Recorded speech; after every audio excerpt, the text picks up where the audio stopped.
The wind howled across the open plains, kicking up clouds of ochre dust that shimmered beneath the bruised light of a dying sun. Somewhere in the vast emptiness, the echo of distant hooves rose and fell, faint at first, then thunderous, like the beating of an angry drum. A herd of mustangs sliced through the horizon, muscles taut, manes flying like banners of war. They moved with purpose, a collective pulse of raw, untamed freedom, until one of them faltered. Far from the galloping thunder, an old rancher named Daniel sat on the porch of his weather-worn shack, sipping bitter coffee from a dented metal cup. The paint on the wood was long gone, peeled away by years of sun and silence. The land around him was quiet, except for the occasional coyote's yip and the creak of an old windmill spinning lazily behind his barn. He had grown used to the hush, welcomed it. In silence there were no memories screaming at him. No ghosts of the past asking why he hadn't saved her.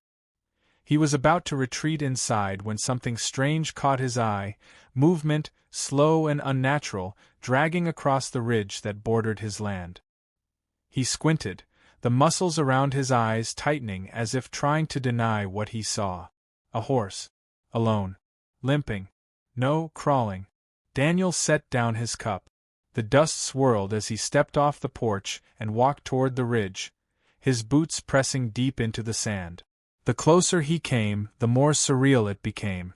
The animal wasn't just limping, it was dragging itself forward, one leg grotesquely absent. Where a fourth limb should have been, there was only a scarred stump and a trail of bloodied sand. Its coat, once likely sleek and proud, was now dull and caked with grime. Flies buzzed around its flanks, and its ribs jutted out like skeletal fingers. Then it stopped, lifted its head, and looked straight at him. Daniel froze. There was something in the Mustang's eyes. Not wild fear. Not animal panic. But a desperate, human kind of plea. As if it recognized him. As if it knew he was its only chance. The horse let out a guttural cry, not a whinny, not a scream.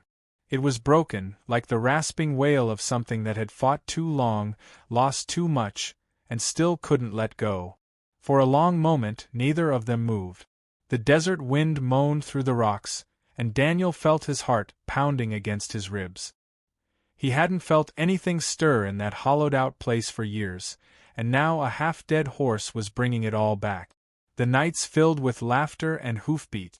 The mornings when she'd ride like the world was made just for her. The Mustang's legs buckled, and it collapsed onto its side, heaving shallow breaths. Its body trembled. Daniel stepped forward slowly, cautiously, like approaching something sacred and fragile. "Easy, boy," he whispered, though he couldn't be sure if the horse was a stallion or gelding. "What happened to you?" The Mustang didn't flinch as Daniel knelt beside him. He could see now how young it was, maybe 4 years, 5 at most. A baby, by Mustang standards. Yet its body told a different story. Scars crisscrossed its hide, not from fights but from snares, barbed wire, traps set by men who saw wild things as trophies. Daniel's throat tightened. He reached a hand out slowly, letting the horse smell him. It didn't recoil.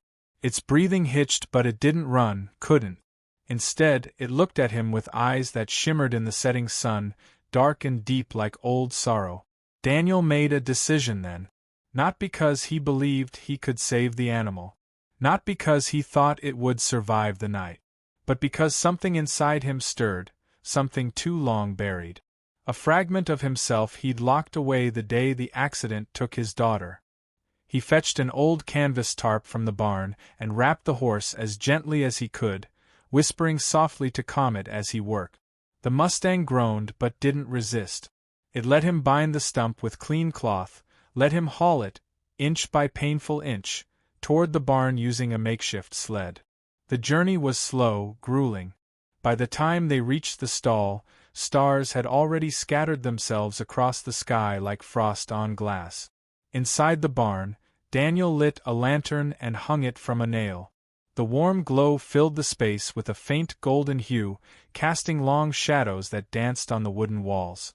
He'd barely touched the barn since she died. Her saddle still hung on the peg, her riding boots collecting dust beneath it. Spiderwebs lined the rafters. Time had stood still in here, and now, somehow, it was moving again. The Mustang, he decided then to call him Spirit, lay curled in the hay, too exhausted to move.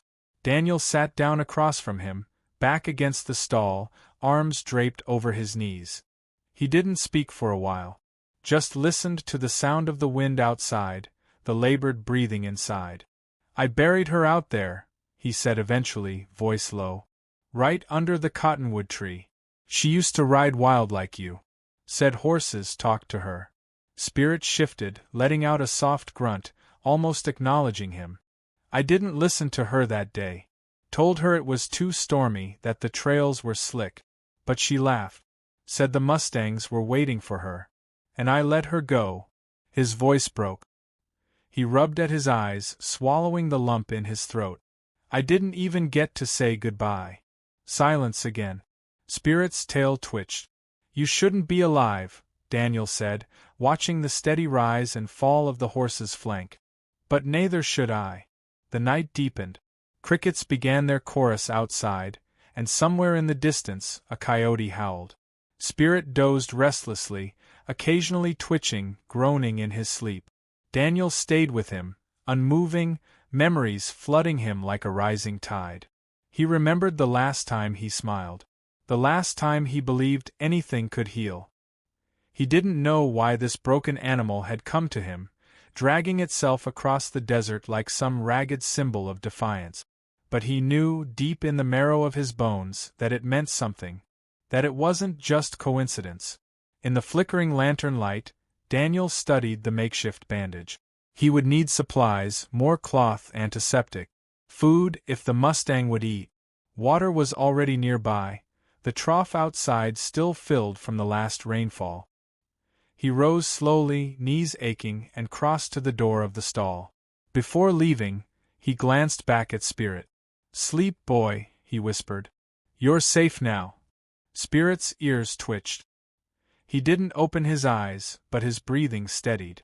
As Daniel stepped into the night, the stars above him burned bright, distant fires in a cold sky.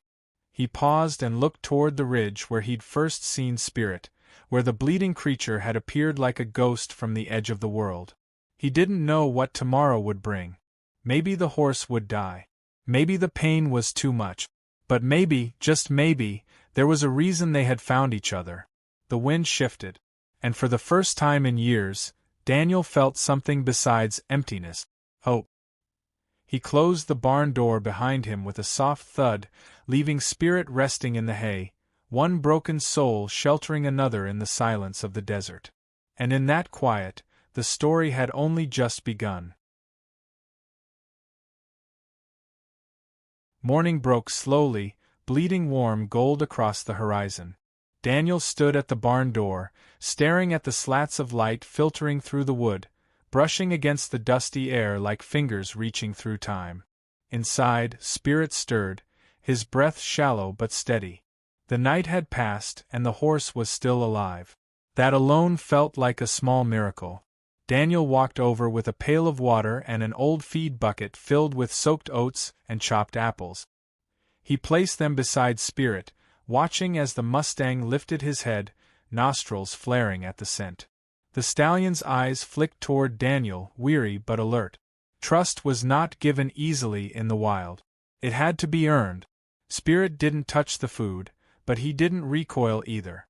"You're a stubborn one," Daniel muttered, kneeling beside him. He unwrapped the bandages, slow and careful. The wound was angry, red, raw where the leg had ended in a rough, torn scar. There was no clean amputation, just carnage and survival. Daniel could see now what had happened. The edges weren't neat. The damage was self-inflicted, desperate.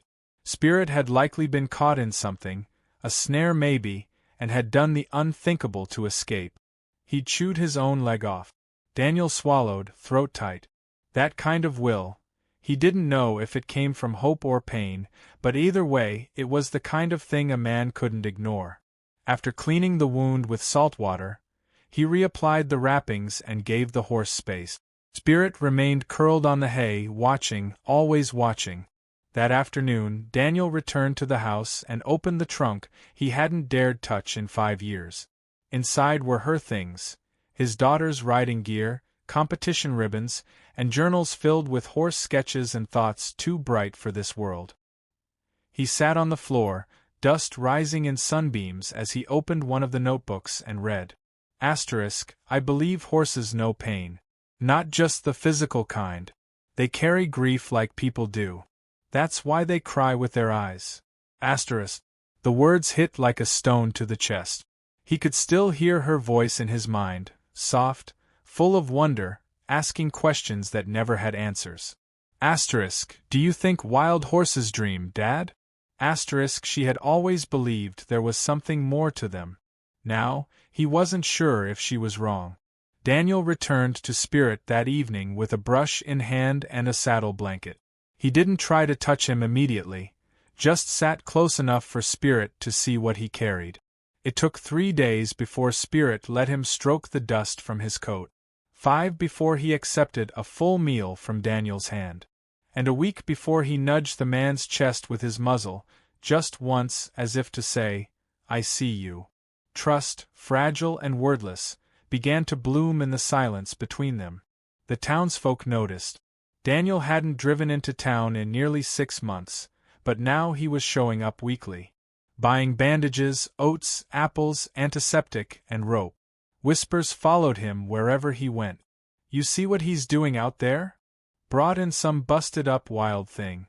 Thing's got 3 legs, not a chance in hell it survives." Daniel, the hermit, thought he was done with horses. They didn't understand. He didn't expect them to. There was nothing to explain. He'd watched something fight to live when every part of the world had tried to kill it. That deserved more than pity, it deserved respect. On the 14th day, Daniel stood outside the stall with a crude contraption in his hand. It was a rough, clunky thing: leather straps, a wooden brace, an old wheel axle cut and repurposed into a pivoting joint. The beginnings of a prosthetic limb. He had no formal training. He worked by instinct and memory, and the broken wheelchair his daughter had used when her spine began failing, just weeks before the accident took her for good. Spirit eyed the device with suspicion. Daniel held it up, gentle, patient. "This ain't gonna be easy," he said. "But you've already done the hard part. You lived." It took hours to coax Spirit into trying it. Days to get the fit right. At first, Spirit would collapse in the straw, groaning in pain. Then, slowly, he began to understand its purpose. 1 step. Then 2. A lurching hobble that shook the barn walls with every unsteady move. But the fire in his eyes never dimmed. Daniel adjusted the brace after each trial, shaving off wood, tightening straps, reinforcing the base with strips of steel. He found himself working late into the night, sweat stinging his eyes, hands aching, but a quiet sense of purpose driving him on. Outside, the world kept turning. Spring winds carried the scent of rain across the plains. The cottonwood tree where she lay buried began to bloom again. Life, persistent and reckless, refused to stand still. One morning, Spirit stood unassisted for the first time. The leg brace held. He balanced on 3 legs and 1 artificial one, head high, mane tangled, eyes burning with pride. Daniel watched from the corner of the stall, tears clinging to the edges of his vision. "You damn miracle," he said, voice hoarse. But miracles didn't come easy. There were still days Spirit fell. Times he refused to try. Nights when the pain returned and his whole body trembled with the effort of existing. Daniel understood. He had nights like that too. It was during one of those nights that Daniel found himself talking aloud, as if Spirit were the only one who could hear the words without judging them. "She loved horses more than people," he said softly. "Said they didn't lie. Said they just were. You'd liked her. Or maybe not. You're both stubborn as hell." Spirit nickered, and Daniel swore it was in response. Time passed. Weeks blurred into months. The desert softened beneath green shoots, and the barn came alive again. Daniel cleaned the cobwebs, fixed the leaking roof, re-oiled the leather tack. The space felt warmer now, less like a grave and more like something waiting to be filled again. Then, one dusty afternoon, while Spirit was limping outside in the pen, a truck pulled up the dirt road. Daniel's shoulders stiffened. He wasn't expecting company. A young woman in jeans and a rescue center badge stepped out. Her eyes scanned the barn, the pen, then the Mustang with the makeshift leg. "Mr. Rains," she asked. "Who's asking?" "I'm with Mustang Watch. We track herds near the state lines. One of our tagged stallions went missing 2 months ago.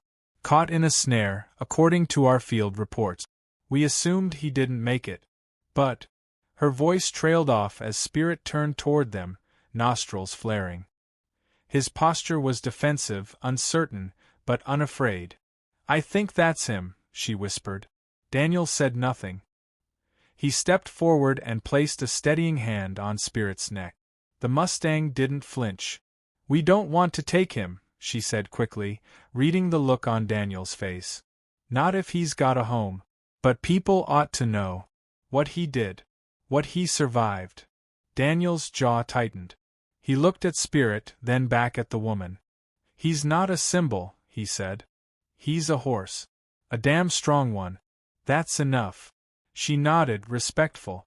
As the truck drove away, dust kicking up in the rear view, Daniel turned to Spirit, who stood tall in the twilight, one leg short but not lesser.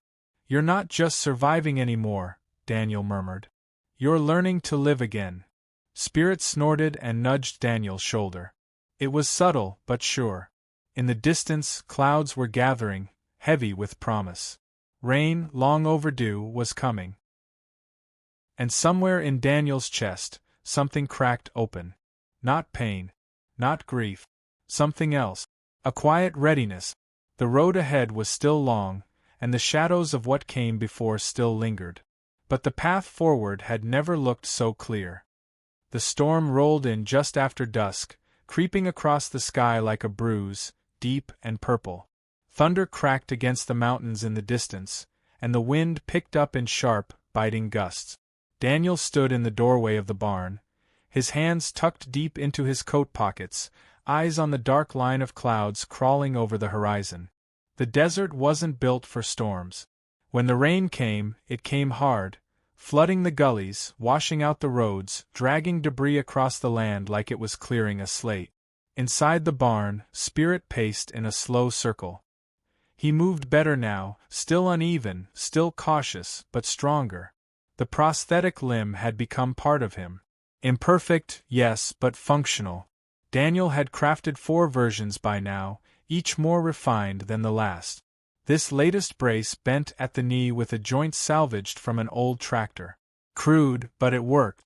The storm's first drops hit the tin roof with sharp, metallic slap. Spirit flinched but didn't bolt. Weeks ago, he would have crashed into the walls in panic. Now, he merely raised his head and let out a low huff, watching the rain like it was an old adversary. Daniel moved beside him, resting a hand on his neck. The barn lights flickered once, then steadied. "We're not going anywhere," he murmured. "Let it come." Spirit leaned into him, just slightly, a quiet acknowledgement. They had weathered so much already, this was just one more thing to endure. But the storm didn't pass quickly. Rain hammered the desert for 2 days straight, turning dust to mud and flooding the dried-up creek bed. The dirt road leading to town washed out completely, leaving Daniel and Spirit cut off from everything. Supplies were low. Hay bales had been soaked through at the edges, and the oats were running thin. The generator sputtered on its last tank of gas. By the 3rd day, the roof began to leak again. Daniel moved through the barn with an oil lantern in hand, placing buckets beneath the slow, rhythmic drip. Spirit stayed in his stall, his body tense, eyes following Daniel's every move. Outside, the wind screamed against the walls like a wild thing trying to claw its way in. That night, the barn door blew open with a bang. Daniel rushed to secure it, fighting the wind and rain, soaked to the bone in seconds. The latch held, barely, but the effort cost him. He collapsed beside the haystack, coughing hard, lungs burning with the sudden cold. Spirit called out with a sharp cry from the stall, pacing again, as if sensing something was wrong. Daniel didn't answer. His breathing came in ragged gasps, the air thick with mildew and storm-soaked dust. It had been years since he'd fallen ill. He'd always been strong, capable, until now. Until this moment when he needed his strength most. The fever came fast. By morning, Daniel was on the floor of the tack room, drenched in sweat, eyes glassy.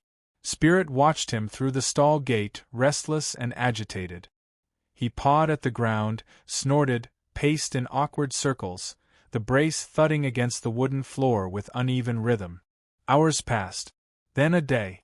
Daniel drifted in and out of consciousness, trapped in memories and pain. He saw his daughter's face again, laughing in the sunlight, arms outstretched as she rode bareback across the plains. He saw her fall, heard the sickening crunch, the silence afterward, the wail that tore from his throat like something dying.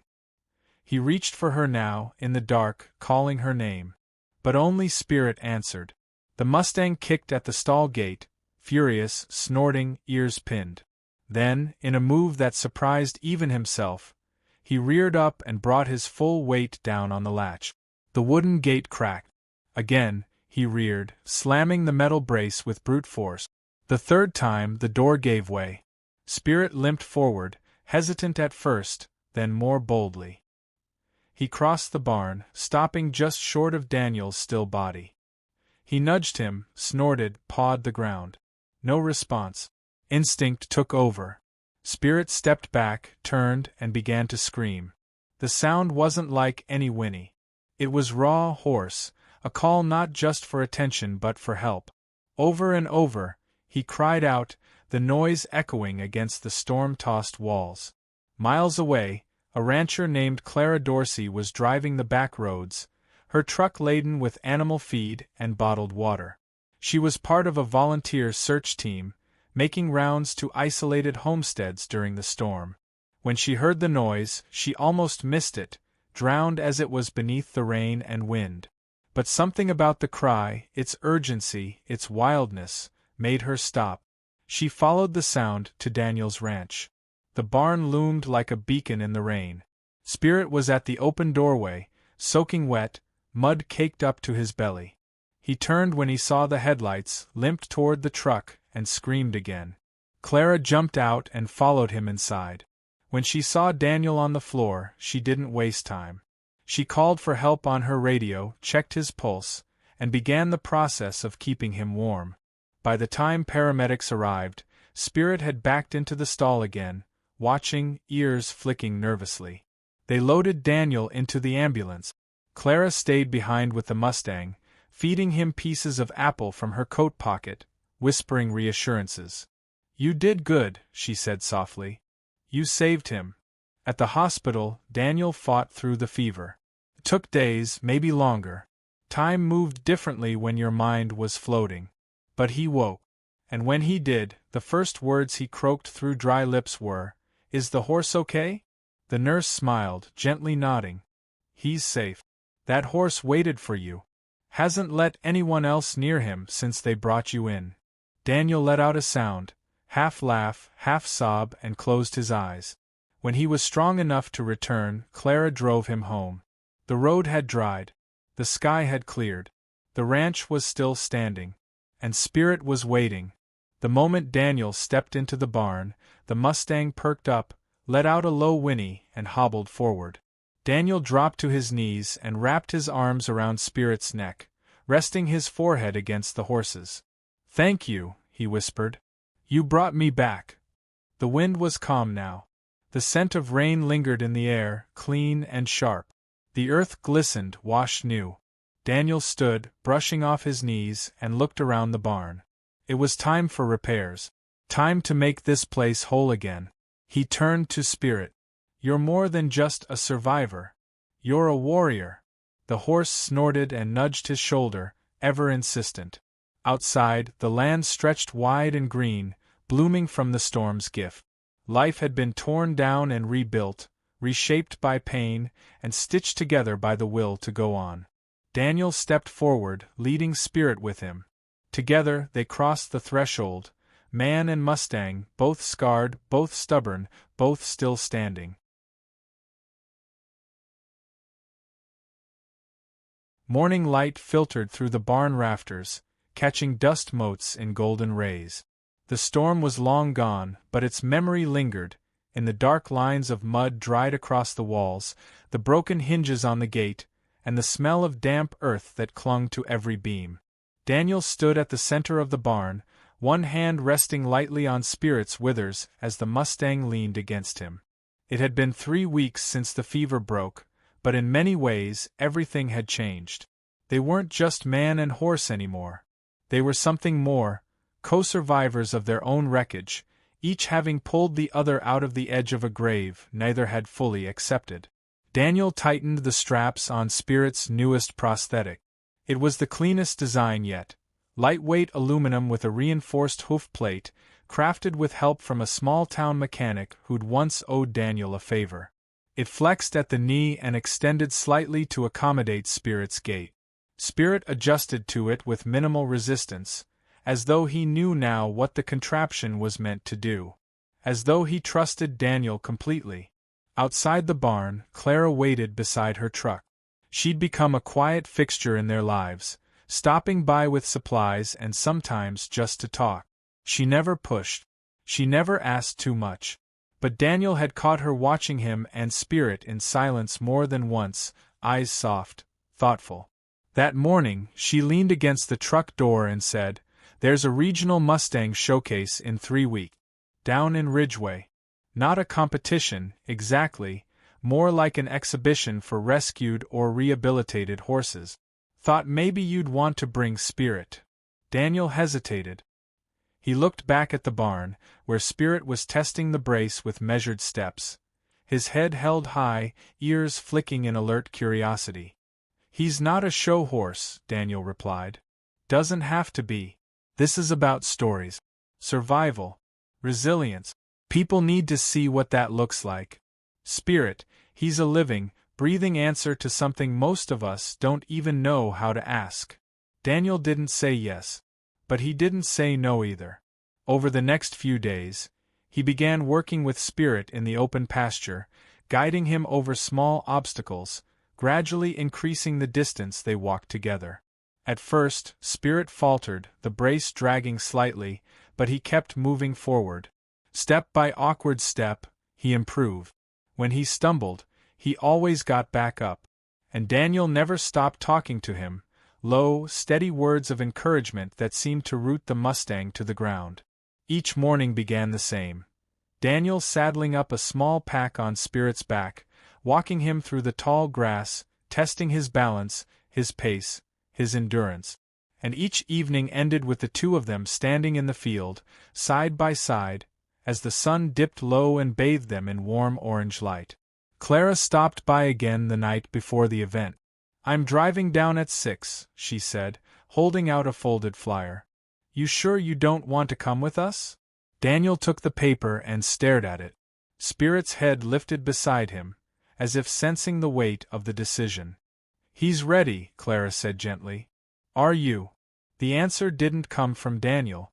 It came from Spirit, who stepped forward and nuzzled Clara's hand before turning back toward Daniel with a defiant look in his eye. That night Daniel couldn't sleep. He stood by the window, watching Spirit through the glass as the Mustang paced the moonlit pasture. Not restless, just alive.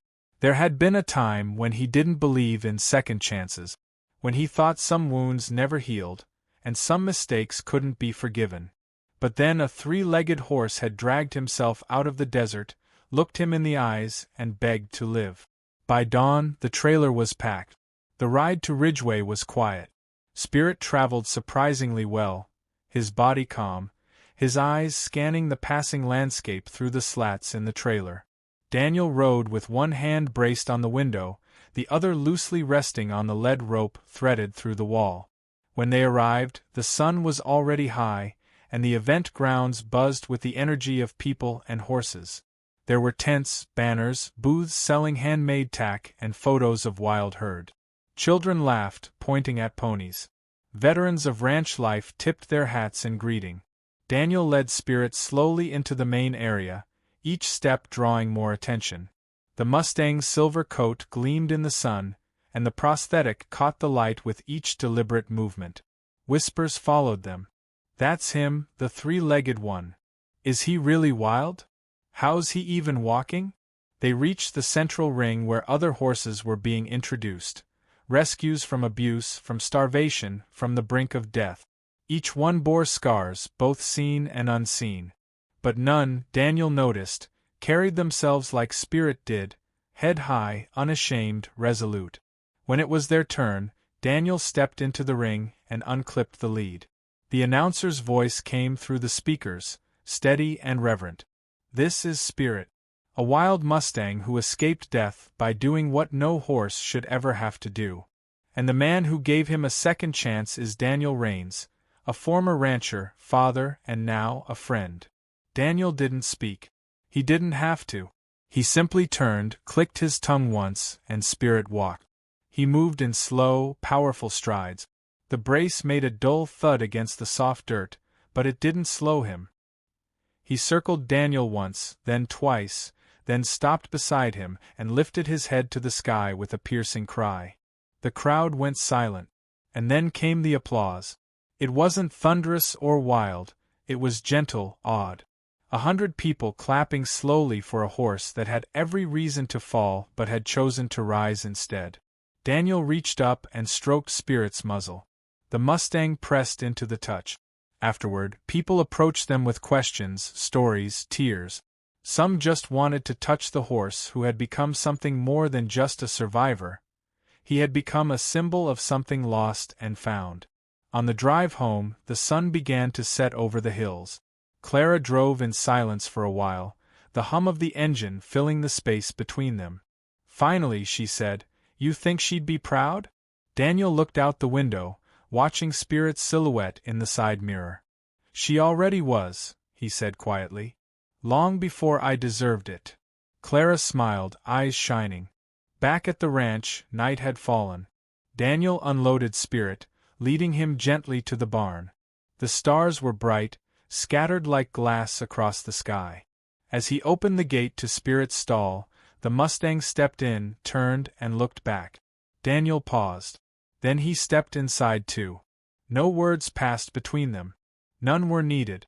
Spirit had come from pain, from isolation, from the cruel indifference of the wild. And Daniel, from grief, from guilt, from a silence that had lasted far too long. But together they had carved out something new. Not perfect, but real. In the quiet of the barn, beneath the soft creak of wood and the rustle of hay, Daniel whispered one final truth. "You didn't just survive, Spirit. You showed me how to live again." The Mustang's eyes glimmered in the dark, deep and knowing. And outside, the wind carried the scent of the plains, clean, wild, and full of promise.